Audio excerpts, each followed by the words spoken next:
तो फिर से आप सभी को सादर वंदे, नमो बुद्धाय। आ, जैसे आपने भी भूमिका में स्पष्ट किया और हम हमेशा देखते हैं अपने जीवन में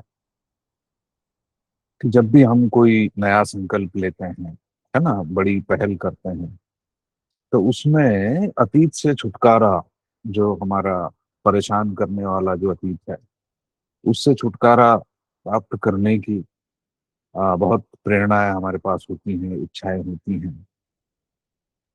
और भविष्य का निर्माण करने के लिए जो इच्छा है वो भी होती है। लेकिन एक अच्छे भविष्य का निर्माण कैसे किया जाए, ये सिर्फ इच्छा से नहीं हो सकता, है ना। जैसे मैं कहूँ कि कोई बीमार है, वो स्वस्थ होने की इच्छा रखता है या रखती है, तो सिर्फ इच्छा के होने से स्वास्थ्य नहीं आ जाएगा। इसीलिए हमें बहुत बड़े बड़े संगठित प्रयासों की आवश्यकता होती है। उन संगठित प्रयासों को आप आंदोलन कह सकते हैं, क्रांतियां कह सकते हैं, बदलाव कह सकते हैं, है ना।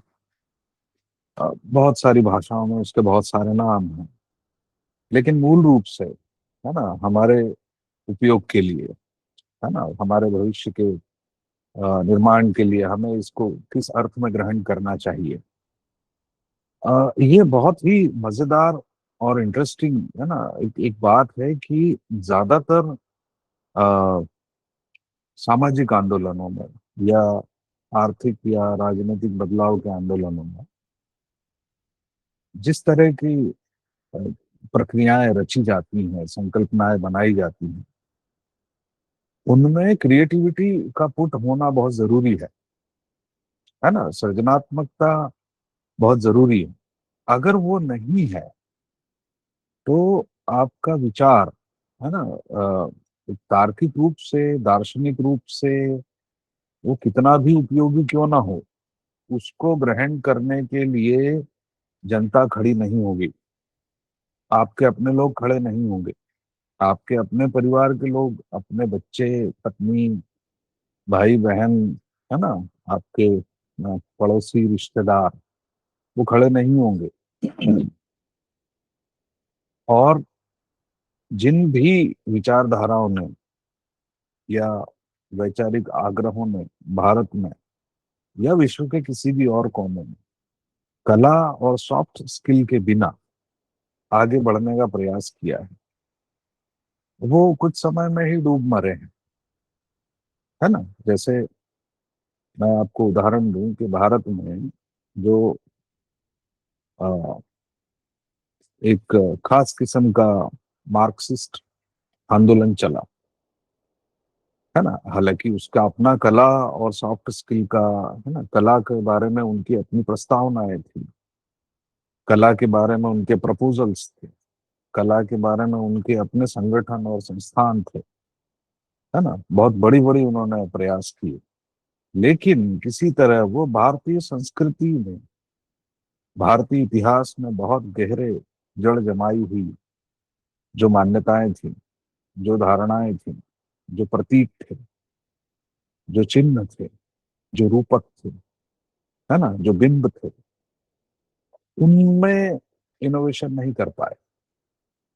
अब ये इस बात पे बहुत विवाद हो सकता है, हमारे कई मार्क्सिस्ट और क्रांतिकारी मित्र इस बात पे है ना, आक्षेप कर सकते हैं, लेकिन मैं एक बहुत बहुत मोटा मोटी ये बताने की कोशिश कर रहा हूँ कि अगर आपका विचार, है ना, आपके दैनिक जीवन के सिंबलिज्म में, उसकी प्रक्रियाओं में अगर शामिल नहीं हो पाता है, तो आपका विचार एक बौद्धिक अ, बोझ बनकर रह जाएगा।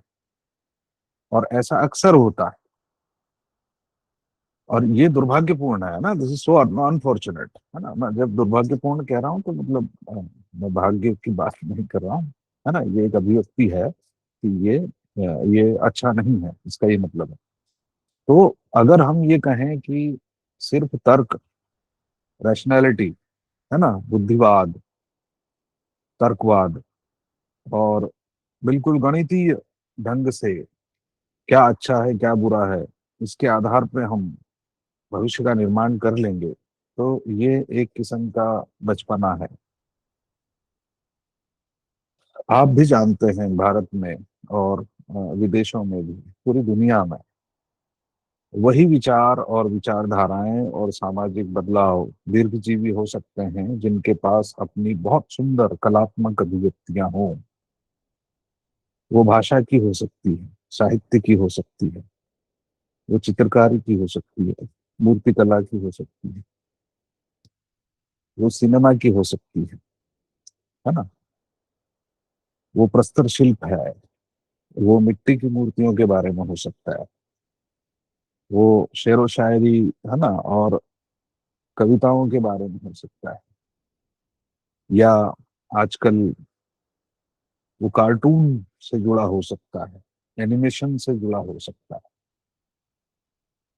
और भी बहुत सारी चीजें हैं ना। अभी टेक्नोलॉजी जिस तरह से आगे बढ़ रही है, अभी एआई के आने के बाद, आर्टिफिशियल इंटेलिजेंस के आने के बाद क्रिएटिविटी के लिए चुनौतियां भी आई हैं और नए अवसर भी बने हैं।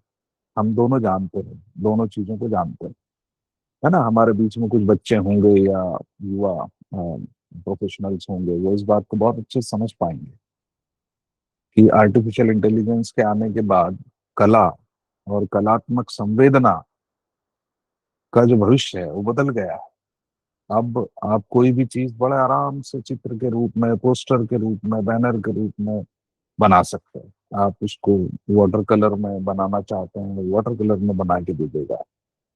आप उसको ब्लैक एंड व्हाइट चित्र के रूप में बनाना चाहते हैं, वैसे बना देगा, है ना। अभी जेमिनाई के कुछ ऐप ऐसे हैं जो आप कुछ लिख के देंगे तो वो उसको वीडियो भी बना देगा, इत्यादि इत्यादि।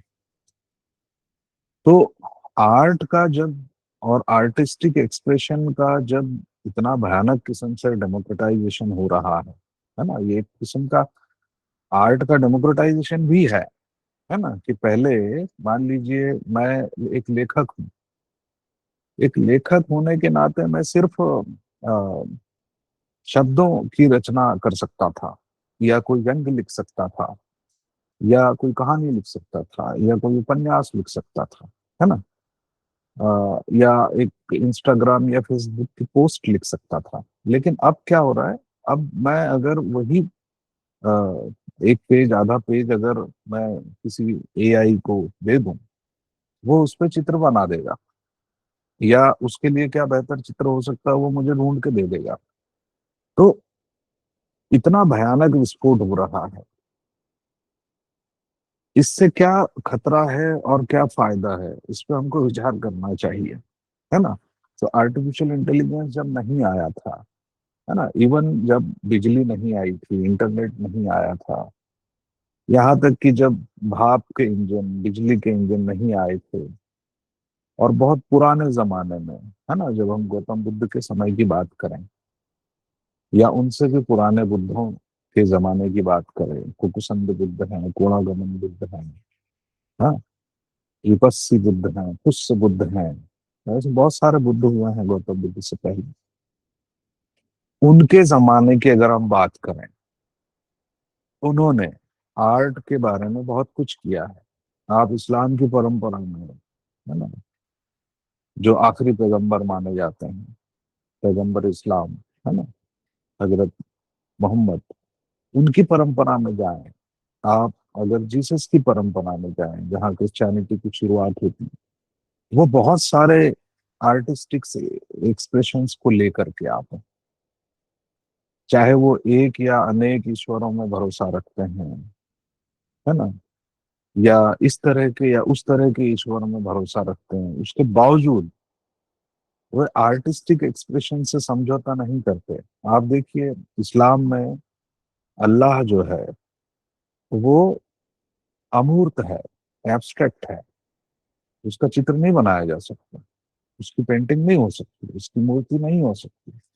उसके बावजूद उसमें बहुत सारे सिंबल्स आते हैं, बहुत खूबसूरत सिंबल्स आते हैं, उनके मीनिंग्स हैं, उनका जीवन से जो संबंध है, इस जीवन से और उस जीवन से जो मृत्यु के बाद माना जाता है। अभी अभी आप तर्क की बात मत कीजिएगा कि मृत्यु के बाद जीवन होता है या नहीं। मैं ये नहीं कह रहा हूँ, मैं एक काव्यात्मक अभिव्यक्ति के रूप में उसकी बात कर रहा हूँ, है ना। क्योंकि लोक परलोक जो है जिस अर्थ में बताया जाता है ना, तर्क के लिए एक वो अलग विमर्श है, और काव्य के लिए वो एक अलग विमर्श है। उसकी अपनी गहराइयां और ऊंचाइयां हैं, है ना। हम उनको एक झटके में अंधविश्वास या अ, अतर्क बात कह के, है ना, हम नकार नहीं सकते। इसका यह भी मतलब नहीं है कि हम अंधविश्वास में प्रवृत्त हो जाएं, है ना। तो मैं ये कह रहा हूँ पिछली 4-5 कड़ियों में, और आज भी और आगे भी कहता रहूंगा, कि आप जब भी कोई बड़ा प्रयास करना चाहते हैं, आप जब भी कोई बहुत बड़ी ऑपरेसिव डिजाइन से, है ना, शोषण के डिजाइन से, या शोषण के तंत्र से, या अ, खराब जीवन शैली से, खराब जीवन व्यवस्था से मुक्त होना जब चाहते हैं, तब आपको उसके विकल्प के रूप में अपने ही हाथों से बेहतर चीज का निर्माण खुद करना होता है ना। वो कहीं कोई ला करके नहीं दे देगा, है ना। जैसे छोटे बच्चे होते हैं, वो शिकायत कर सकते हैं कि आज मम्मा ने ये नहीं बनाया, वो नहीं बनाया, हमको ये खाना है, तो पापा बाहर से कहीं से खरीद के ला देंगे, या मम्मा ही कुछ बना देंगी। सामाजिक आंदोलन में ऐसा नहीं होता है, राजनीतिक धार्मिक आंदोलन में ऐसा नहीं होता है। जो आप चाहते हैं वो आपको ही निर्मित करना होगा। बचपने की बात अगर हम हटा दें, आप जब युवावस्था में होते हैं, प्रौढ़ावस्था में होते हैं, आपको जैसा जीवन निर्मित करना है आपको खुद को करना होता है। कोई ला करके नहीं देगा, कोई आपके लिए वो परिस्थितियां निर्मित नहीं करेगा। क्यों करेगा? आप किसी और समुदाय से, और समाज से, और राजनीतिक विचारधारा से, किसी और किस्म की धार्मिक विचारधारा से थोड़े से सहयोग की अपेक्षा कर सकते हैं, संवेदनशीलता की अपेक्षा कर सकते हैं, लेकिन अंतिम रूप से सारा निर्माण का काम आपको ही करना है ना। चाहे वो अंग्रेजों से आजादी की लड़ाई हो, भारतीयों ने खुद लड़ी, किसने हमें आजाद करा दिया? हमने खुद अपने शौर्य बल से, है ना, अपनी संवेदनात्मक जो हमारी समझ थी, उससे, हमारी जो एक अहिंसा की विजडम थी भारत में सदियों से, हमने उसके जरिए हासिल किया। हमारे अंदर धम्म की जो प्रेरणा थी, है ना, जो करुणा और अहिंसा की जो प्रेरणा थी, उससे हमने वो हासिल किया। तो ये हमने अपने संघर्ष से, अपने तप से हासिल किया। अब अगर आज के जमाने में हमको बुद्ध के संदेश को लेकर, बाबा साहब अम्बेडकर के संदेश को लेकर, नई पीढ़ी के लिए, या अपने ही अगले कई दशकों के जीवन के लिए कुछ निर्मित करना है, तो उसमें एक बहुत ही सृजनात्मक दिशा अपनानी होगी। मैं इसको रेखांकित कर चुका हूं और करूंगा और करता रहूंगा, कि अभी तक हम धम्म के विषय में भारत में जो प्रयास देख रहे हैं, उसमें कला का अभाव है, कलात्मक अभिव्यक्ति का, कलात्मक प्रेरणा का, एक सदाचारी शिष्टाचारी भाषा का अभाव है। और अगर ये अभाव बना रहता है, तो ये भविष्य के लिए अच्छा लक्षण नहीं है। मैं बार बार निवेदन करता हूँ कि हम अच्छी भाषा सीखें, अच्छी अभिव्यक्तियां सीखें, एक दूसरे का सम्मान करने के नए नए तरीके सीखें। जैसे अभी हम यहाँ इस्तेमाल करते हैं, एक दूसरे को हम श्रद्धेय कह के, है ना, एक दूसरे को वंदन करते हैं। ये अच्छी एक परिपाटी है।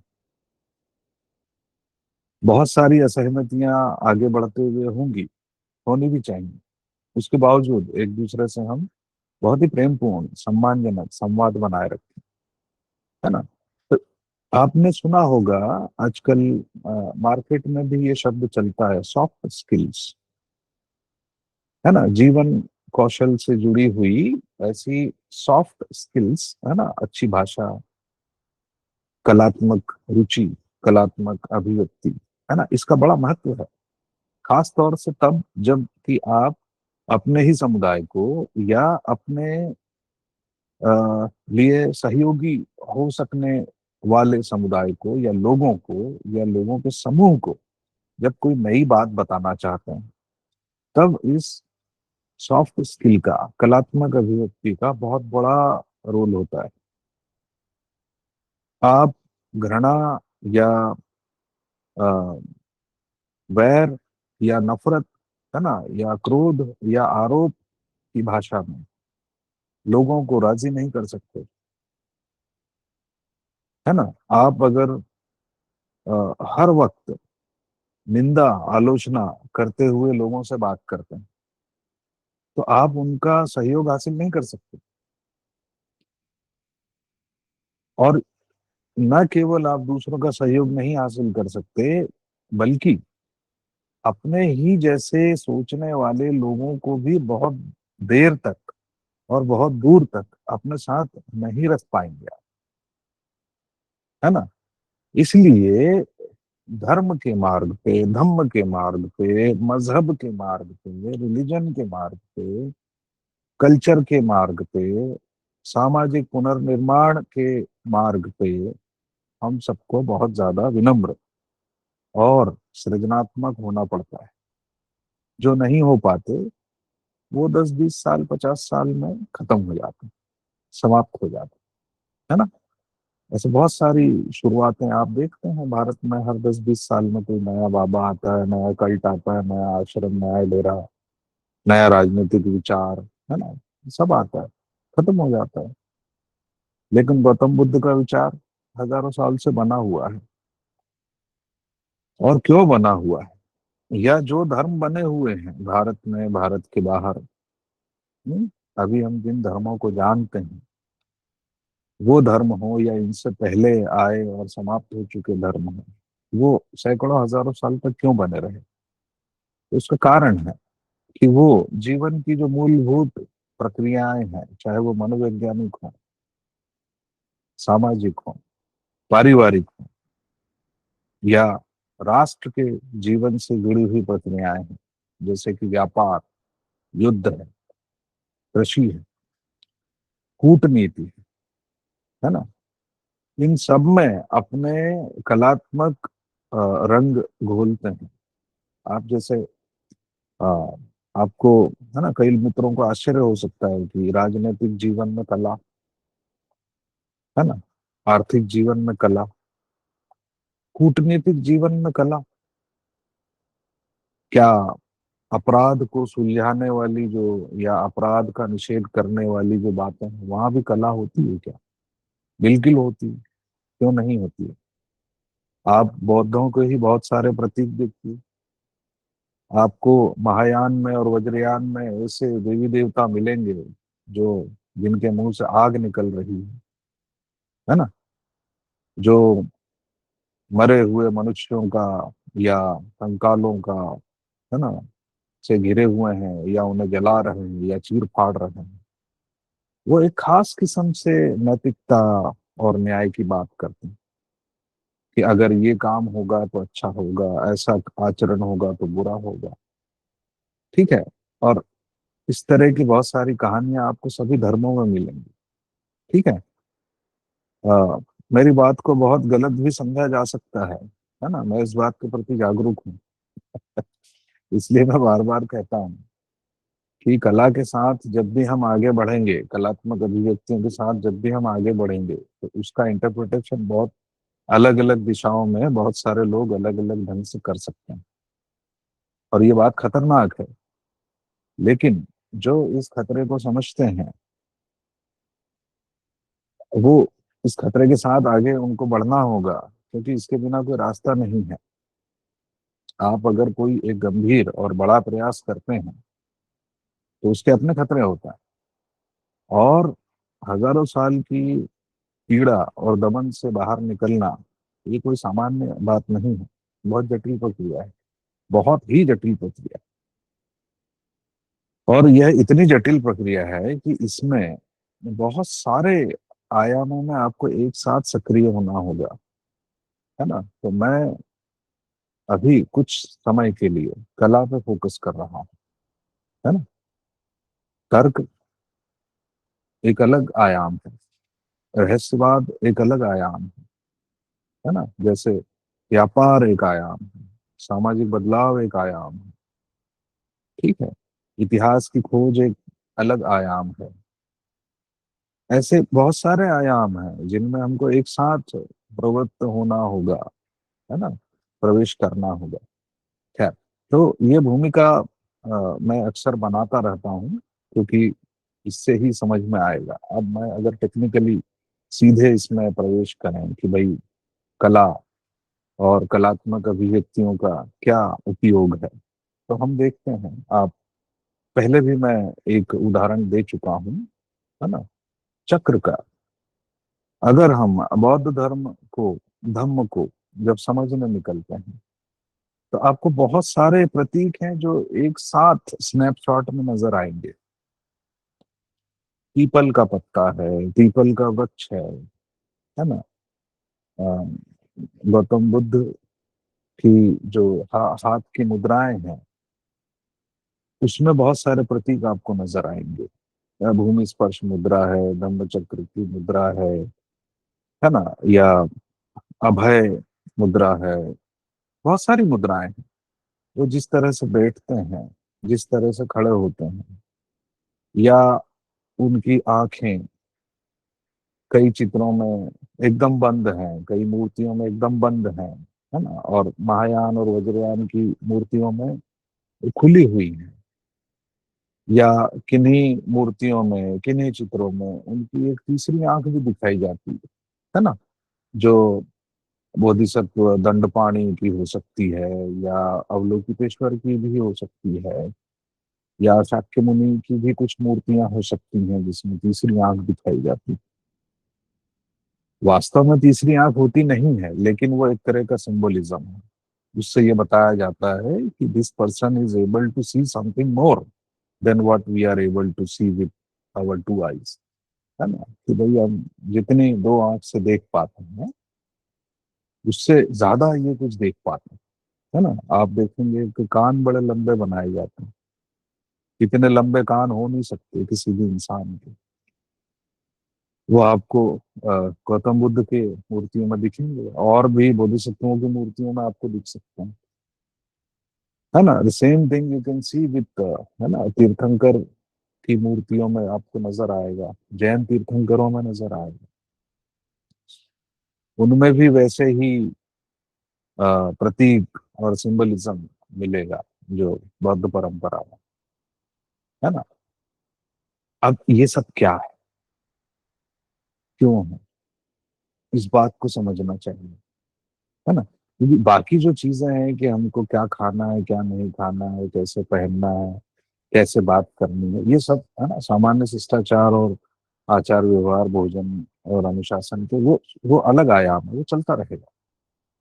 लेकिन हमारे ही अपने अ, भविष्य के निर्माण के लिए हम जिस तरह का साहित्य रचेंगे, जिस तरह की चित्रकला हम लाएंगे या लाना चाहेंगे, या उपलब्ध चित्रों को किस तरह हम डिकोड करेंगे, क्या हम थेरी गाथा की जो कवियत्रियां हैं, है ना, जो बौद्ध भिक्षुणियां हैं, रही हैं, जो महिलाएं, क्या हम उनकी कविताओं को समझ पाते हैं? क्या हम बाशो की कविताओं को समझ पाएंगे? जापान में जो जैन बुद्धिज्म है, उसमें बहुत महान काव्य परंपरा है। हमारे अपने भारत में बौद्ध भिक्षुओं के बहुत सारे आपको साहित्यिक अवदान मिलेंगे, है ना। अभी बहुत सारे तो खो गए हैं, लेकिन चाइना में, कोरिया में, और बहुत विशेष रूप से कोरिया और जापान में आपको बहुत सारी कविताएं मिलेंगी जो बौद्ध अनुशासन से ओतप्रोत हैं, जो अनात्मा और अनिश्चय या अनिश्चितता, नॉट अनिश्चय, अनिश्चितता या अनिच्चा, अनिक्का, है ना, अनसर्टेनिटी, इसको अ, केंद्र में रखते हुए जो कविताएं लिखी जाती हैं, वो कविता बहुत अलग होती है। वो बहुत ही क्षणभंगुर अस्तित्व की तरफ इशारा करते हुए इस मोमेंट में जी लेने या जीते रहने की प्रेरणा देती है। ऐसी भी कविताएं होती हैं जो सनातन और अजर अमर आत्मा या ईश्वर की धारणा से आती हैं। उनका आर्ट और एस्थेटिक्स कुछ और होता है ना। वो किसी प्रॉमिस्ड एवरलास्टिंग अस्तित्व का इशारा करते हुए उम्मीद जगाती है। लेकिन बौद्ध कविता, है ना, बौद्ध मूर्ति कला, वो किसी एक एवरलास्टिंग, है ना, अजर अमर अस्तित्व की तरफ इशारा नहीं करती। वो क्षणभंगुर अस्तित्व की तरफ इशारा करते हुए जीवन के स्वभाव को स्वीकार करने की बात करती है। और उसकी अपनी ताकत है ना, उसकी अपनी ताकत है। हम जानते हैं कि हम सभी एक ना एक दिन मरेंगे। हमारा जीवन क्षणभंगुर है ना। हम यहाँ पे 60 70 80 90 100 साल के लिए बैठे हैं, काम कर रहे हैं, चल रहे हैं।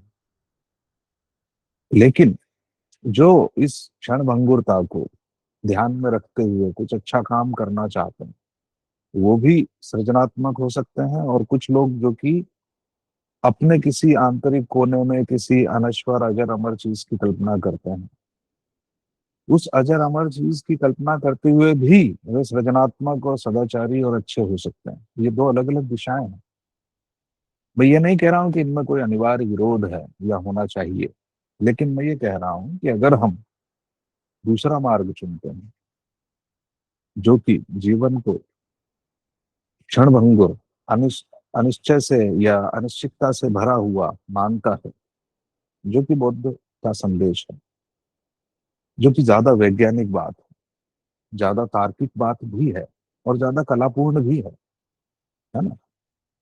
तो उसके साथ हम कैसे आगे बढ़ें, उसके साथ हमारा गीत कैसा होगा, हमारी कविता कैसे होगी, हमारा साहित्य कैसा होगा, हमारी कहानियां कैसे होंगी, हमारे व्यंग्य कैसे होंगे, हम किस तरह के जोक्स बना सकते हैं, है ना। या हम हमारी जो वर्तमान सामाजिक राजनीतिक और आर्थिक स्थितियां हैं उस पर अगर कोई व्यंग्य लिखना चाहे तो वो कैसा होगा। ये सब इसके विषय में सोचना चाहिए, है ना। क्योंकि एक समुदाय या संप्रदाय या धार्मिक समूह का जो जीवन है वो बहुत बड़ा होता है। उसमें अगर हमें इन सब चीजों के बारे में पर्याप्त जागरूक रहने की चेतना अगर है तो वो अच्छी बात है। और अगर नहीं है तो हमें उसके लिए प्रयास करना चाहिए। तो मैं उदाहरण दे रहा था, जैसे आप अगर देखें तो अ, अब चक्र को ही ले लीजिए। मैंने बताया था कि चक्र या चक्र, है ना, पाली या प्राकृत में चक्र, जैसे चक्का समझते ना आप, बच्चे चक्का घुमाते हैं, है ना, एक छोटी सी लकड़ी की टहनी लेके साइकिल का या, है ना, रबर का टायर लेके घुमाते रहते हैं, है ना? पहले तो गांव में बहुत होता था, आजकल पता नहीं। तो वो जो चक्र है वो बहुत ही महत्वपूर्ण मान लिया गया है बुद्ध के धर्म में, धम्म में, पूरी बौद्ध परंपरा में। और वो आगे बढ़ते बढ़ते इतना आगे जाता है, अभी तो हमें अपने राष्ट्रीय ध्वज में भी नजर आता है अशोक चक्र। उसका क्या अर्थ है ना, उसमें कितनी तीलियां हैं, क्या रंग हैं, ये सब इसके मीनिंग्स हैं। अगर हम ठीक से देखें तो जैसे बौद्ध धर्म जो है, बुद्ध का जो धम्म है, उसका जो केंद्रीय विचार है वो अनिश्चितता है ना, कि कोई भी चीज स्थिर नहीं है, बदलती रहती है, परिवर्तन ही शाश्वत है। तो अब परिवर्तन को आप कैसे अभिव्यक्त करेंगे, है ना। अगर मैं कोई तार्किक बात रख रहा हूं तो तर्क से समझने वालों को तो समझ में आ ही जाएगी, लेकिन वो कितने होंगे, वो लोग कम होंगे। लेकिन जिनको तर्क से समझ में नहीं आ सकता या कठिनाई होती है, ऐसे लोग ज्यादा होते हैं। आप खुद अपने आसपास देखिएगा, हमारे बीच में भी ऐसे लोग हैं जो तर्क की बात बहुत आसानी से नहीं समझ पाते, वो प्रयास करें तो समझ सकते हैं, लेकिन अक्सर प्रयास करने का मौका भी नहीं मिलता, वैसी शिक्षा नहीं मिलती, वैसी अभिवृत्ति नहीं होती मन में। तो उसके लिए कोई आपको प्रतीक या बिंब खोजना होता है, कोई सिंबल खोजना होता है। और मैं तो यहाँ तक मानता हूँ, और आप भी देख पाते हैं, मैं कोई नई बात नहीं कह रहा हूँ, जो तार्किक लोग हैं वो भी कलाओं से बहुत ज्यादा प्रभावित होते हैं, है ना। अगर कोई वैज्ञानिक तर्क की बात करके अपना सिद्धांत समझाने निकलता है, तो तार्किक लोगों को वो समझते हुए आनंद आता है, अच्छी बात, मजा आता है। लेकिन उसी बात को अगर कोई शायर, है ना, अपनी गजल में या नज्म में लिख दे, तो तार्किक लोगों को और मजा आता है। ये बड़ी मजेदार बात है। तो तर्क बुद्धि व्यक्ति भी कला को बहुत अच्छे से ग्रहण करता है, ये करती है। तो हमें उसमें प्रवेश करना चाहिए, है ना। जैसे गौतम बुद्ध ने किया, या उनके पहले के बुद्ध ने किया, या उनके बाद के, है ना, लोगों ने किया। अब जैसे मैं कह रहा था कि अनिश्चितता, है ना, अनिक्का या अनिच्चा, ये बुद्ध के धम्म का, उनके दर्शन का केंद्रीय सूत्र है। अब इस केंद्रीय सूत्र को अगर आपको चित्र में दर्शाना है, तो कैसा चित्र बनाएंगे आप? परिवर्तन को सबसे अच्छे से किस चीज से समझाया जा सकता है या दर्शाया जा सकता है? वो पहिया ही है। उसके दो दो मीनिंग निकलते हैं एकदम से, है ना। बाकी तो और भी मीनिंग्स हैं। पहिया एक तो खुद भी घूमता रहता है ना। पहिया अगर खड़ा है तो वो पहिया नहीं है ना। उसको आप गोला कह सकते हैं, पहिया नहीं है। सर्कल कह सकते हैं उसको। पहिया तो तभी पहिया होता है जब वो कुछ चल रहा होता है ना। जो पहिया टिका हुआ है दीवार से या खड़ा हुआ है जमीन पे, वो पहिया कहलाने लायक ही नहीं है ना। उसको आप सर्कल कह सकते हैं, वृत्त कह सकते हैं, गोला कह सकते हैं। तो पहिया खुद भी घूमता है, तभी पहिया होता है। तो ये जीवन है ना। बच्चा होता है, थोड़ा बड़ा होता है, किशोर होता है, फिर वो जवान होता है, फिर वो अधेड़ होता है, और प्रौढ़ होता है, बूढ़ा होता है, मर जाता है ना। फिर नया बच्चा पैदा होता है ना। मैं फिर से बोल दूं कि मैं पुनर्जन्म की बात नहीं कर रहा हूँ, है ना।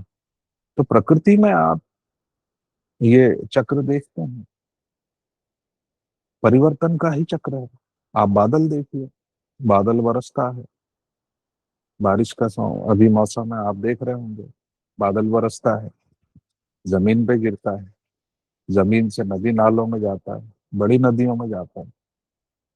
उन बड़ी नदियों से हो सकता है किसी बड़ी झील में जाता हो, या और बड़ी नदियों के जरिए समंदर तक पहुंच जाता है, समंदर में जाता है।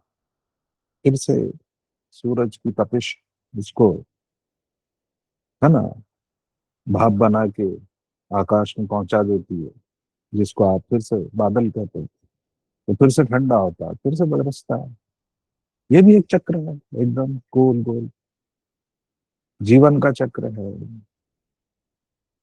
इसी तरह आप चक्र के अंदर भी आप देखिए, हम्म, न केवल चक्र स्वयं घूम रहा है, बल्कि चक्र जो है वो जीवन की सबसे आधारभूत प्रक्रियाओं का एक के बाद एक आने का जो क्रम है, उसको भी बताता है।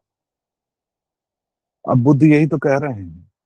तो आप देखिए, जो बात तर्क से वो द्वादश निदान में कहते हैं या पटिच्च समुप्पाद में कहते हैं, उसको संकेत के रूप में, प्रतीक या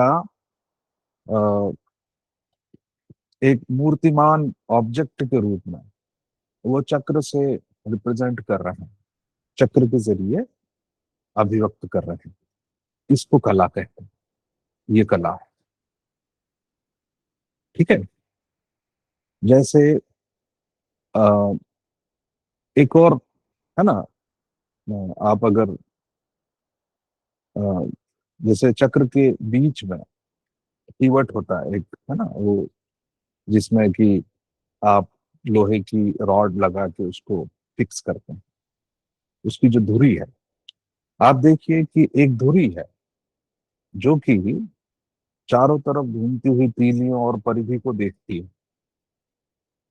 ठीक है, मतलब उस घूमते हुए चक्र के केंद्र में कुछ है जो नहीं घूमता है।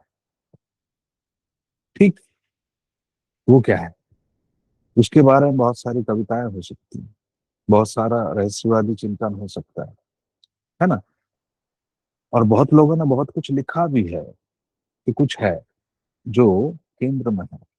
हम्म, उसको लेके बहुत सारी अभिव्यक्तियां हैं, बहुत सारे प्रतीक बनाए जाते हैं, बहुत सारी कविताएं हो सकती हैं, बहुत सारे रहस्यवादी विमर्श निर्मित हो सकते हैं।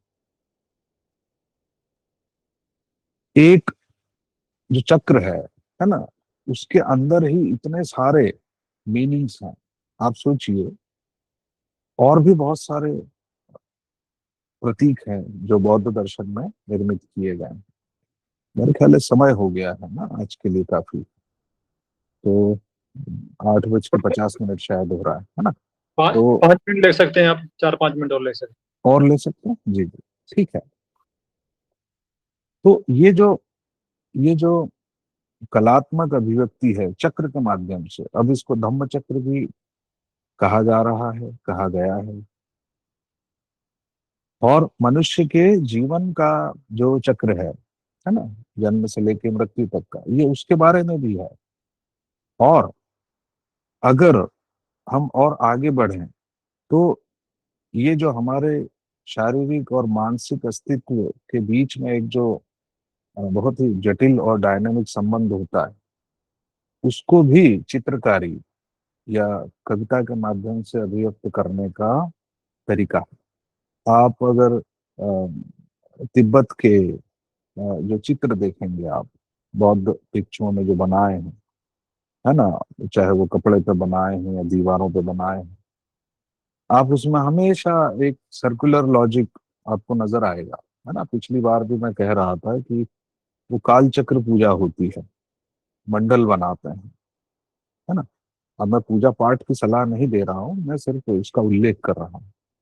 मैं ये कह रहा हूँ कि उस परंपरा ने इस चक्र को लेकर के जो भी खोजबीन की है, जो कि बौद्ध लॉजिक से ही की है, उसको अभिव्यक्त करने के लिए उन्होंने जिस तरह के चित्र बनाए हैं, जिस तरह की कविताएं बनाई हैं, जिस तरह की ध्वनियां बनाई हैं, जिस तरह के मंत्र बनाए, उसको पूरी तरह अंधविश्वास कह के नकारना नहीं चाहिए, उसको देखना चाहिए, तो समझना चाहिए, है ना। क्योंकि हजारों साल, सैकड़ों साल की परंपरा में उन्होंने कुछ अर्जित किया है।